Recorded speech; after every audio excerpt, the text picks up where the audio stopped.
In the spring of 2018, Bridges led a small coding club with students who attended a therapy clinic in Milton, Ontario.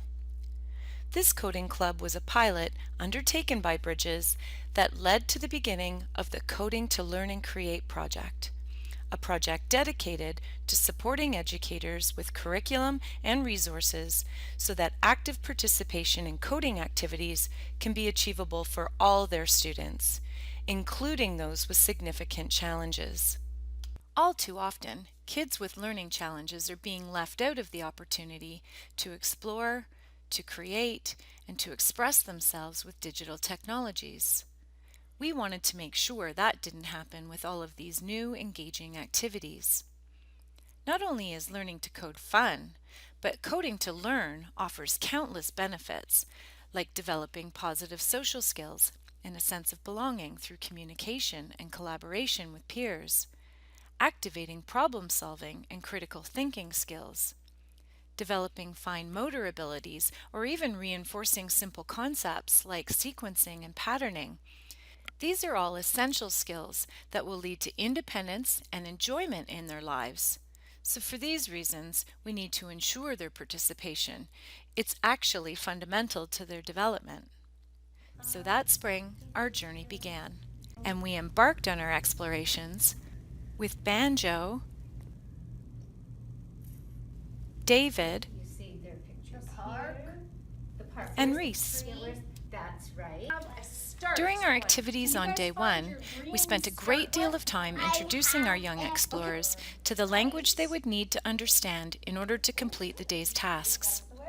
We provided visuals with text and image supports and reinforced their understanding through conversation, making connections, and active learning. After introducing the concept of sequencing, we practiced creating a piece of code with the group. The goal was to make Cubeto the robot travel from a specific starting point to a target location on the map. Each student was given their own practice control board with pieces of code they could Velcro on.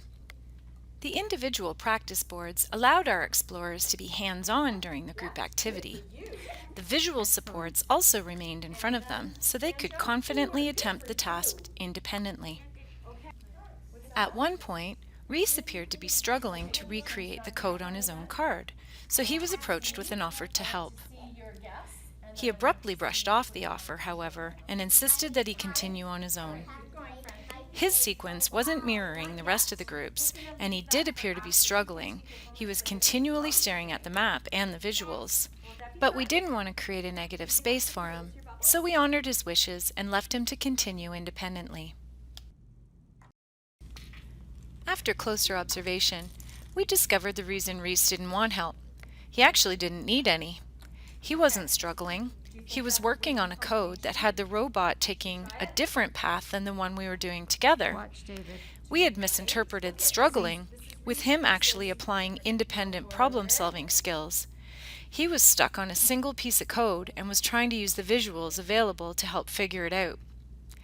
In the end, Reese managed to create, test, and fix his alternate code independently.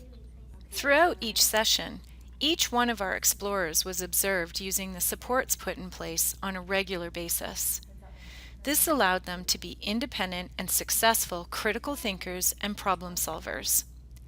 They also continued to challenge themselves well beyond our expectations and surprised us a number of times with their discoveries.